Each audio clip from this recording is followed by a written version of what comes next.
Mas Revo, ini kalau kita membahas mengenai pergerakan rupiah ya, sebetulnya pemerintah sudah memberikan berbagai macam kebijakan ya, salah satunya kebijakan DHE misalnya di 1 Agustus kemarin begitu ya, DHE SDA.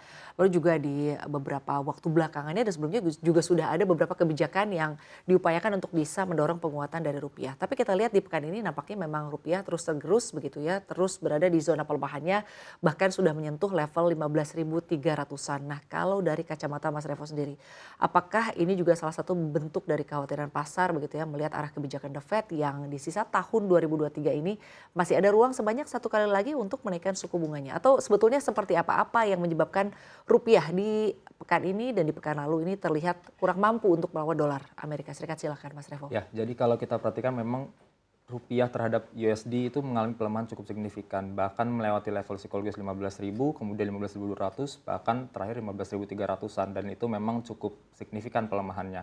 Jadi kalau kita perhatikan kenapa itu bisa terjadi, untuk DHE yang 1 Agustus itu memang belum cukup membuat rupiah itu cukup menguat memang. Kalau dari DHE sendiri mungkin nanti setelah 2 bulan, 3 bulan mungkin baru terasa efeknya. Tetapi kalau yang saya perhatikan kenapa itu bisa cukup melemah, cukup signifikan, karena saya perhatikan adalah dari USD itu sendiri. Jadi kita perhatikan inflasi terakhir dari US-nya itu sendiri untuk CPI, ya indeks harga konsumen, itu mengalami kenaikan dari 3,0 jadi 3,2. Meskipun memang below dari konsensus di 3,3, tapi tetap mengalami kenaikan. Kemudian untuk producer price index, ya dari indeks harga produsennya sendiri atau IHP-nya itu juga mengalami kenaikan, bahkan di atas ekspektasi. Nah, dari CPI dan PPI-nya ini yang mengalami kenaikan, berpotensi untuk The Fed mengalami kenaikan lagi 25 BPS atau 1 kali lagi kira-kira gitu ya. Jadinya 5,5 sampai 5,75.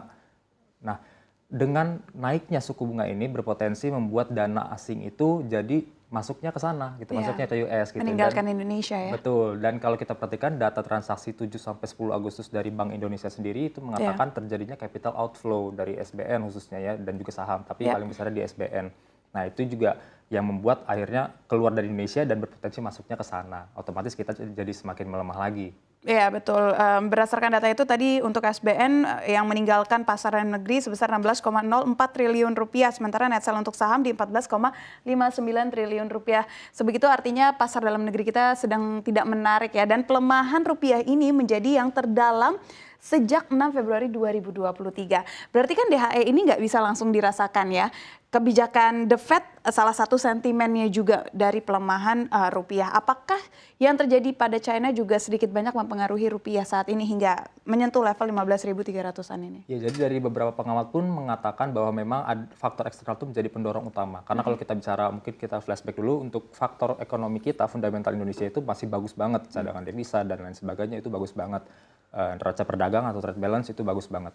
Nah, jadi faktor eksternal dari US dan dari China ini yang ternyata memang sangat mempengaruhi rupiah kita. Tadi ya inflasi dan suku bunga US. Dan dari China sendiri pun itu betul sangat mempengaruhi. Karena China itu kalau kita perhatikan secara size atau scale ekonominya dia itu kedua terbesar di dunia setelah Amerika Serikat based on GDP atau PDB-nya. Kemudian dari tujuan ekspor kita juga kebanyakan ke China. Jadi China ini kita bisa katakan sebagai raja di Asia gitu ya. Dengan rajanya di Asia, nah otomatis ekspor impor kita akan berpengaruh. Kalau mereka melemah secara perekonomian, otomatis kitanya pun akan ikut terdampak seperti itu. Jadi ekspor kita ke mereka pun akan terdampak karena memang impor dari mereka terhadap kita itu juga mengalami penurunan karena ya permintaannya mereka memburuk seperti itu. Jadi memang ada berbagai sentimen ya yang membuat rupiah ini berada di zona pelemahannya. Tapi menarik jika kita kaitkan pelemahan rupiah dengan penguatan dari dolar Amerika Serikat begitu ya. Ini kalau kita lihat sebetulnya justru malah gitu ya, peringkat utang di Amerika Serikat dan perbankan di Amerika Serikat ini kan sebetulnya diturunkan. Tapi mengapa malah ini membuat dolar berada di zona penguatannya, dan juga ini menjadi pelemahan terhadap nilai tukar lainnya, bukan hanya terhadap rupiah saja. Ya, jadi kalau kita perhatikan memang dari Fitch Rating ya, yang terakhir dari AAA jadi AA+ gitu ya. Kemudian kalau kita berkaca di 2011 atau bukan beberapa tahun yang lalu yang cukup lama, itu S&P juga sudah di AA+ sebetulnya. Tapi masih ada Moody. Moody itu juga lembaga pemeringkat rating dunia juga, dia masih di AAA untuk US. Meskipun memang dari Fitch Ratingnya mengalami penurunan 1 tingkat dari AAA jadi AA+, tapi pasar melihatnya masih belum begitu signifikan karena basically ya kita tahu US itu PDB terbesar di dunia dan dia ya kita bisa katakan sebagai raja di dunia inilah gitu ya, sebagai negara. Jadi untuk penurunan rating ini memang belum begitu cukup signifikan melihat dia masih di negara maju banget, kemudian semua masih berpatokan ke US untuk segala transaksi, perdagangan dan lain sebagainya.